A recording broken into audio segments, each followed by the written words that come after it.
हरियाणा से इस वक्त एक्सक्लूसिव खबर निकलकर सामने आ रही है। जी हां, कांग्रेस पार्टी 31 अगस्त को जारी कर सकती है 40 विधानसभा सीटों पर अपने प्रत्याशियों की सूची।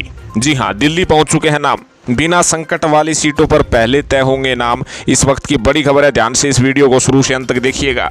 कमेंट करके जरूर बताइएगा कि हरियाणा में कांग्रेस पार्टी की तरफ से किस विधानसभा सीट से किस नेता को टिकट देनी चाहिए, कौन सा जिताऊ कैंडिडेट है। ज़्यादा से ज़्यादा कमेंट करें क्योंकि आपके कमेंट सर्वे के आधार पर पिक किए जाएंगे। आपको बता दें कि विधानसभा चुनाव में सभी 90 सीटों को लेकर कांग्रेस पार्टी का मंथन 26 अगस्त से नई दिल्ली में शुरू होगा। पार्टी की स्क्रीनिंग कमेटी के अध्यक्ष अजय माकन ने यह बैठक बुलाई है। पार्टी के दिग्गज नेता 4 दिनों तक प्रत्याशियों के नामों पर मंथन करेंगे।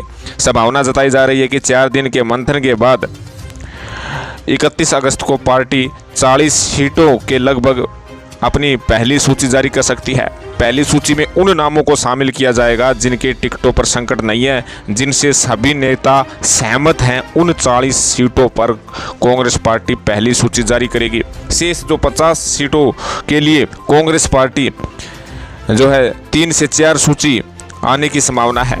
इस मामले में पार्टी प्रदेश अध्यक्ष चौधरी उदय भान का कहना है कि सर्वे रिपोर्ट भी जल्द तैयार हो जाएगी। 26 से स्क्रीनिंग कमेटी की बैठक में टिकटों पर मंथन होगा। 40 सीटों पर कांग्रेस की सहमति जो है बनती हुई नजर आ रही है, क्योंकि सभी नेता सहमत और 40 सीटों पर कांग्रेस के लगभग नाम तय है और 50 सीटों पर कांग्रेस को जो है बहुत ज़्यादा माथापच्ची करनी होगी, क्योंकि वहाँ पर दावेदार ज़्यादा हैं, टिकट पर अपना दावा ठोकने वाले ज़्यादा हैं और एक नेता को प्रत्याशी बनाना आसान कम नहीं है, जिसके कारण शेष 50 सीटों के लिए जो है 3 से 4 सूची आने की संभावना है। और उसके साथ साथ हमारे चैनल ने कांग्रेस पार्टी के संभावित प्रत्याशियों की सूची जारी की है जो 53 विधानसभा सीटों पर है। हालांकि ये आधिकारिक सूची तो नहीं है, क्योंकि आधिकारिक सूची जारी करना कांग्रेस का काम है, लेकिन हमने जो सर्वे रिपोर्ट जो सूत्रों के हवाले से जो अपडेट हमारे पास आती है उसी के मुताबिक हमने संभावित प्रत्याशियों की सूची भी जारी की है। आप देखिएगा, कमेंट करके जरूर बताइएगा कि अब की बार हरियाणा में किसकी बनेगी सरकार। पहले कालका विधानसभा सीट की बात करते हैं। कालका से कांग्रेस के वर्तमान विधायक प्रदीप चौधरी संभावित प्रत्याशियों की सूची में सबसे ऊपर है। कहीं ना कहीं कालका से फिर से प्रदीप चौधरी को जो है कांग्रेस पार्टी प्रत्याशी बनाने के लिए अग्रसर हो सकती है। नारायणगढ़ से बात करें तो नारायणगढ़ से 8% में कांग्रेस की विधायक शैली चौधरी है और फिर से संभावित प्रत्याशियों की सूची में शैली चौधरी सबसे आगे है। अंबाला कैंट की बात करते हैं। अंबाला कैंट से जो वीआईपी सीट है कांग्रेस की तरफ से यहाँ पर निर्मल सिंह की बेटी चित्रा सरवारा संभावित प्रत्याशियों की सूची में सबसे आगे है। हालांकि पिछली बार इन्होंने निर्दलीय चुनाव लड़ा था, हालांकि जीत तो नहीं हुई, लेकिन कंपटीशन में अच्छे तरीके से चित्रा सरवारा रही है। चित्रा सरवारा यहाँ पर संभावित प्रत्याशियों की सूची में सबसे आगे है। साडोरा की बात करें तो साडोरा से रेणु बाला का नाम सबसे आगे है। 8% में विधायक भी है रेणु बाला और ये संभावित प्रत्याशियों की सूची में सबसे आगे है, लगभग तय है। रादौर की बात करें तो रादौर से 8% कांग्रेस के विधायक बिशन लाल सैनी जी हैं और संभावित प्रत्याशी की सूची में रादौर से फिर से कांग्रेस पार्टी बिशन लाल सैनी पर भरोसा जताती हुई नजर आ सकती है। लाडवा की बात करें तो लाडवा से काफ़ी अच्छा मुकाबला देखने को मिल सकता है और यहाँ पर कांग्रेस के 8% विधायक मेवा सिंह है और फिर से कांग्रेस पार्टी इन्हें अपना प्रत्याशी बना सकती है। संभावित प्रत्याशियों में इनका नाम सबसे आगे है। थानेसर की बात करते हैं। थानेसर विधानसभा सीट जो पिछली बार यहाँ पर कांटे का मुकाबला था, कुछ ही वोटों से जीत हार का फैसला हुआ था और कांग्रेस पार्टी यहाँ पर संभावित प्रत्याशियों की सूची में अशोक अरोड़ा को आगे बढ़ा सकती है। अशोक अरोड़ा सबसे आगे चल रहे हैं। कलायत विधानसभा सीट, यहाँ पर जयप्रकाश उर्फ जेपी के बेटे विकास साहरण संभावित प्रत्याशियों की सूची में सबसे आगे है। कहीं ना कहीं विकास साहरण को यहाँ पर मौका मिल सकता है। इंद्री की बात करें तो इंद्री से कहीं ना कहीं कांग्रेस पार्टी राकेश कंबोज पर भरोसा जता सकती है। पिछली बार इन्हों को कांग्रेस से टिकट नहीं मिली थी, लेकिन अब की बार इन्हें टिकट दी जा सकती है। असंध की बात करें तो असंध से 8% में जो विधायक शमशेर सिंह गोगी है, यहाँ से कांग्रेस फिर से उन पर भरोसा जता सकती है। शमशेर सिंह गोगी संभावित प्रत्याशियों की सूची में सबसे आगे है। इसराना जो कि आरक्षित सीट है, इसराना से यहाँ पर बलवीर वाल्मीकि 8% कांग्रेस के विधायक हैं और यहाँ पर फिर से जो है कांग्रेस बलवीर सिंह वाल्मीकि पर भरोसा जता सकती है। संभावित प्रत्याशियों में इनका नाम सबसे आगे है। समालखा की बात करें तो यहाँ पर धर्म सिंह छोकर का नाम सबसे आगे है। संभावित प्रत्याशियों की सूची में धर्म सिंह छोकर का नाम सबसे आगे है। 8% में ये विधायक भी हैं। और उसके साथ साथ हिसार विधानसभा सीट की बात करते हैं। हिसार विधानसभा सीट से बजरंग दास गर्ग हैं, जो कांग्रेस पार्टी के प्रवक्ता भी हैं, अच्छा खासा कद रखते हैं। बजरंग दास गर्ग यहाँ पर संभावित प्रत्याशियों की सूची में सबसे आगे है। हिसार विधानसभा सीट पर कहीं ना कहीं बजरंग दास गर्ग का पलड़ा भारी होता हुआ नजर आ रहा है। गन्नौर की बात करें तो गन्नौर से पूर्व स्पीकर कुलदीप शर्मा का नाम संभावित प्रत्याशियों की सूची में सबसे आगे है। राय की बात करें तो राय से जय तीरथ दहिया, जो कई बार ये विधायक रह चुके हैं और फिर से कांग्रेस पार्टी इन्हें राय से जो है कह सकते हैं कि प्रत्याशी बना सकती है। खरखोदा की बात करें तो जयवीर सिंह वाल्मीकि 8% में विधायक हैं और आरक्षित सीट है ये। जयवीर सिंह वाल्मीकि को फिर से संभावित प्रत्याशी की सूची में रखा गया है। सबसे आगे इनका नाम खरखोदा से है, लगभग तय है। सोनीपत की बात करते हैं, सोनीपत से 8% विधायक सुरेंद्र पवार हैं और यहाँ पर लगभग सुरेंद्र पवार की औपचारिकता बाकी है। संभावित प्रत्याशियों की सूची में इनका नाम सबसे आगे है। गोवाना की बात करें तो गोवाना से जगबीर सिंह मलिक यहाँ से 8% विधायक हैं और लगभग फिर से ये जो है कांग्रेस से प्रत्याशी बनाए जा सकते हैं। संभावित प्रत्याशियों में इनका नाम लगभग फाइनल है।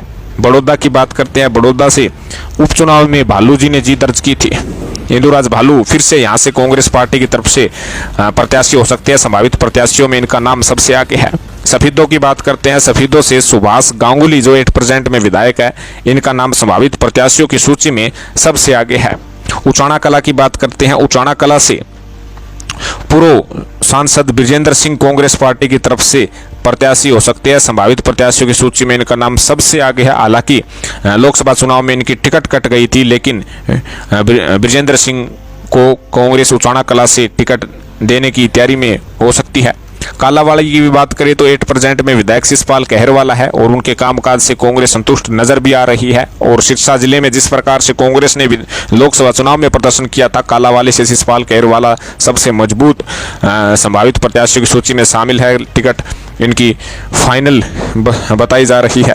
डबावाली की बात करें तो यहाँ से 8% विधायक चौटाला परिवार से संबंध रखने वाले अमित सियाग हैं। कांग्रेस फिर से अमित सियाग पर दांव खेलने के लिए तैयार है। नारनौंद की बात करें तो नारनौंद में टिकट के लिए कुछ भी कब क्या कुछ हो जाए कहा नहीं जा सकता है। यहाँ से 2 प्रमुख नाम सामने आ रहे हैं, जिसमें जस्सी पेटवाड़ और डॉक्टर अजय चौधरी का नाम शामिल है। इन दोनों में से किसी एक नेता पर कांग्रेस पार्टी भरोसा जता सकती है, प्रत्याशी बना सकती है।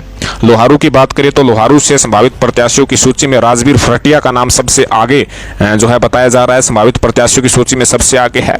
भिवानी से बात करें तो यहाँ पर शिव शंकर भारद्वाज, जिन्होंने पहले भी चुनाव लड़ा था, दूसरी पार्टी में थे लेकिन अब कांग्रेस पार्टी में आ चुके हैं और यहाँ से शिव शंकर भारद्वाज फिर कांग्रेस की तरफ से उम्मीदवार हो सकते हैं।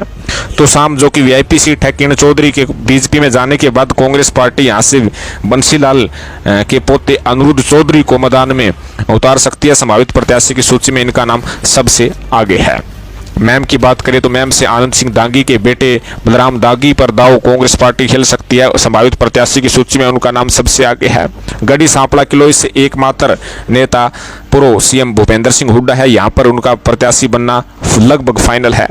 रोहतक की बात करें तो रोहतक से इस समय कांग्रेस पार्टी की तरफ से विधायक भारत भूषण बत्रा है और संभावित प्रत्याशी की सूची में इनका नाम लगभग फाइनल है। भारत भूषण बत्रा फिर से रोहतक से चुनाव लड़ते हुए आपको नजर आ सकते हैं। कल्लानौर की बात करें तो कल्लानौर से शकुंतला खटक जो है इस वक्त विधायक हैं और जिस प्रकार से शकुंतला खटक का नाम लिया जा रहा है और ये आरक्षित सीट है, संभावित प्रत्याशी की सूची में इनका पलड़ा भारी है। बहादुरगढ़ की बात करें तो 8% में कांग्रेस के विधायक राजेंद्र सिंह जून है और फिर से यहाँ से उनको संभावित प्रत्याशी की सूची में रखा गया है। बादली की बात करें तो बादली विधानसभा सीट से कुलदीप वत्स का नाम लगभग फाइनल है और कुलदीप वत्स यहाँ से जो है फिर से कांग्रेस की तरफ से प्रत्याशी हो सकते हैं। संभावित प्रत्याशी की सूची में इनका नाम लगभग फाइनल बताया जा रहा है। झज्जर की बात करें तो झज्जर से गीता बुक्कल इसमें विधायक हैं और कांग्रेस पार्टी की तरफ से गीता बुक्कल जो है प्रत्याशी होना लगभग तय माना जा रहा है। संभावित प्रत्याशियों में इनका नाम लगभग फाइनल है। बेरी की बात करें तो बेरी से कांग्रेस के सबसे वरिष्ठतम नेता हैं, इस समय विधायक हैं डॉक्टर रघुवीर कादियान। उनकी टिकट को लेकर कोई संशय नहीं है। संभावित प्रत्याशी में उनका नाम लगभग शामिल है। महेंद्रगढ़ की बात करें तो यहाँ से भिवानी महेंद्रगढ़ से चुनाव लड़ चुके और महेंद्रगढ़ से विधायक राव दान सिंह का नाम जो है संभावित प्रत्याशियों की सूची में सबसे आगे है।